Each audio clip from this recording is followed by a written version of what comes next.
월 매출 3천만 원, 수익률 20% 보장됩니다. 혹시 이런 말 들어보셨나요? 아, 그게요? 이 말 하나 믿고 평생 모은 1억 원을 쏟아부었는데 막상 뚜껑을 열어보니까 하루 12시간씩 일해도 손에 쥐는 돈이 최저임금도 안 됐다. 네. 최근에 정말 떠들썩했던 연돈 볼카츠 한 가맹점 주님의 절규입니다. 맞습니다. 이게 근데 그냥 운 나빴던 한 사람의 이야기일까요? 통계를 보니까 더 충격적이더라고요. 그렇죠. 2024년에 우리나라 프랜차이즈 브랜드 수가 2019년 이후 처음으로 줄었대요. 아니, 가게 열고 싶어 하는 분들은 이렇게 많은데 왜 거리의 간판은 사라지는 걸까요? 바로 그 지점입니다. 이게 단순히 고금리나 불경기 같은 표면적인 이유 때문만은 아니라는 거죠. 아, 그럼 그 뒤에 뭔가 더 있다는 말씀이시군요? 네.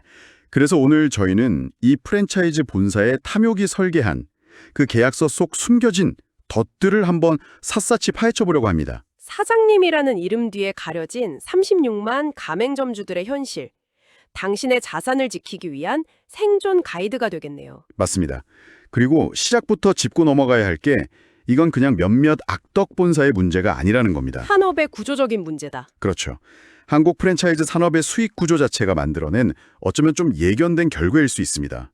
오늘 저희가 집중할 세 가지 핵심 덫이 있는데요. 네, 어떤 것들이죠? 첫째는 차액 가맹금, 둘째는 위약금, 그리고 마지막이 인테리어 리뉴얼입니다. 이름만 들어서는 좀 어려운데요. 네, 이게 각각 따로 노는 것 같지만 사실은 점주들을 옴짝달싹 못하게 올가매는 하나의 거대한 시스템이거든요.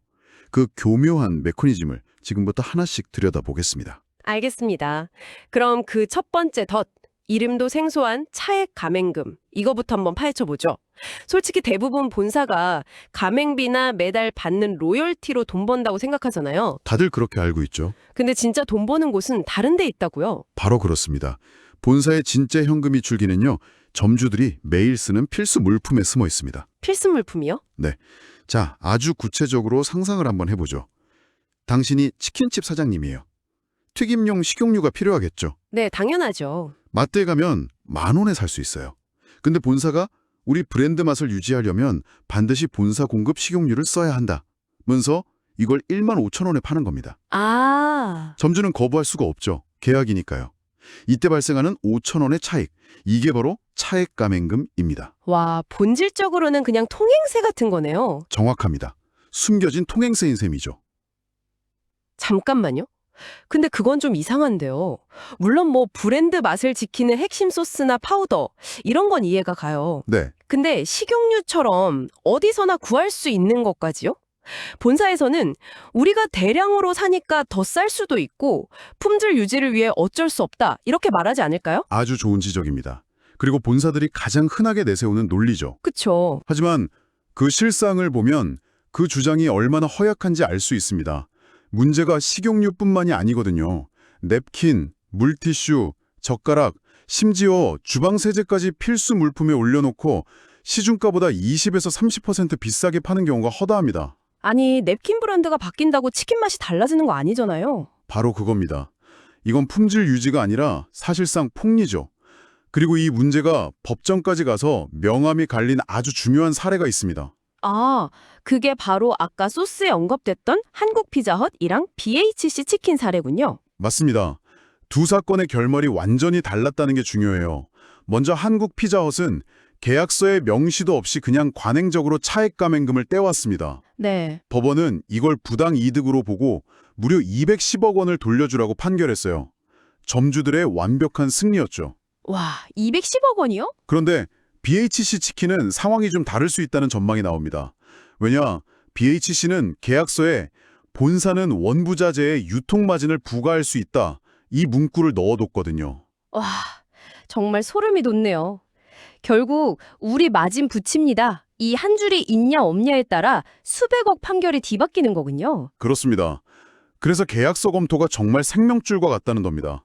그 조항을 확인 안 하고 도장을 찍는 순간 당신은 본사의 영원한 현금 인출이가 되는 길을 선택하는 것과 마찬가지예요. 아, 내 가게에서 내가 피땀 흘려 번 돈인데 그 돈이 정체물을 통행세로 줄줄 새어가는 거네요. 그렇죠. 마진을 그렇게 빼앗기면 결국 수익이 안 날 거고 그럼 폐업을 고민하게 될 텐데요.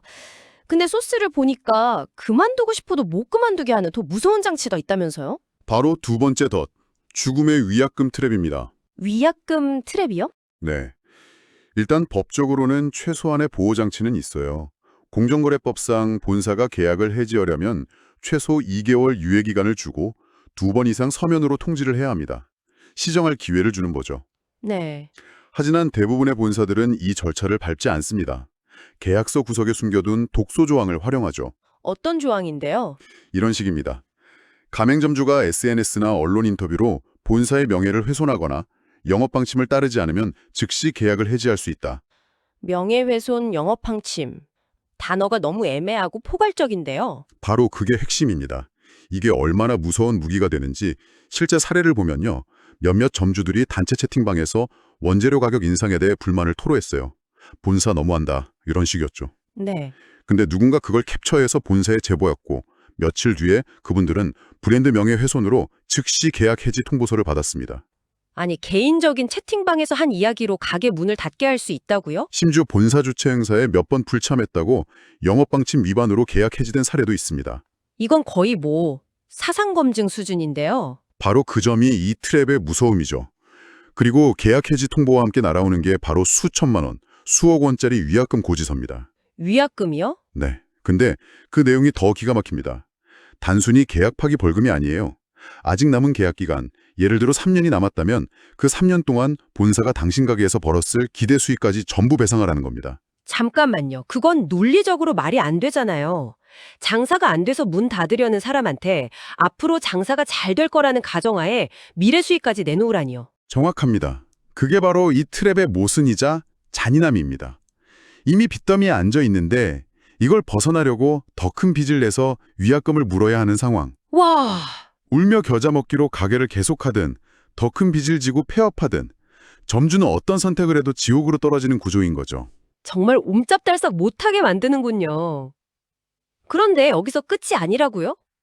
이 지옥 같은 시간을 버텨서 계약 만료 5년이 다가오면 또 다른 시련이 있다고요? 네, 세 번째 덫, 인테리어 리뉴얼의 늪입니다. 어느 날 본사 직원이 와서 아주 부드럽게 말하죠. 사장님, 벌써 5년이네요. 매장이 좀 낡았으니 재계약 전에 인테리어 한번 싹 바꾸시죠. 이건 뭐 달콤한 제안이 아니라 거의 압박인데요? 사실상 압박이죠. 이것도 법 규정은 있습니다. 가맹사업법상 인테리어 비용의 20%에서 최대 40%는 본사가 분담해야 하거든요. 네, 법이 있는데도요? 하지만 영리한 본사들은 이 법에도 구멍이 있다는 걸 알죠. 바로 자발성 이런 키워드를 이용합니다. 계약서에 이런 문구를 슬쩍 넣어요.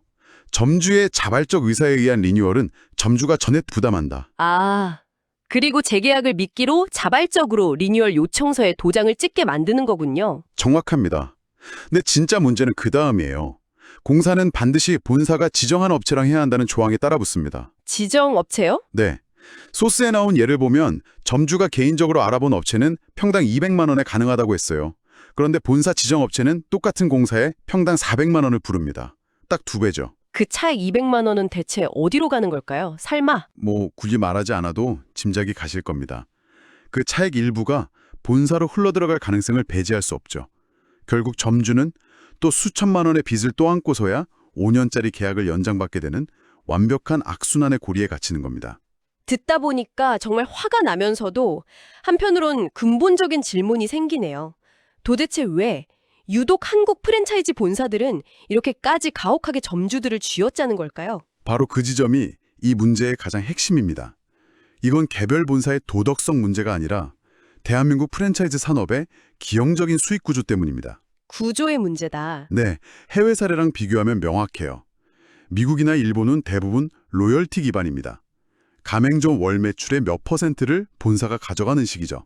네, 합리적이네요. 이 구조에서는 가맹점 매출이 오르면 본사 수익도 같이 오릅니다. 그야말로 운명 공동체죠. 그렇죠. 같이 잘 돼야 하니까. 근데 한국은 90% 이상이 앞서 말한 유통마진, 즉 차액 가맹금으로 먹고 삽니다. 본사 입장에선 가맹점이 한 달에 1억을 팔든 5천을 팔든 사실 큰 관심이 없어요. 아, 어차피 물건 팔아서 마진을 챙기니까요.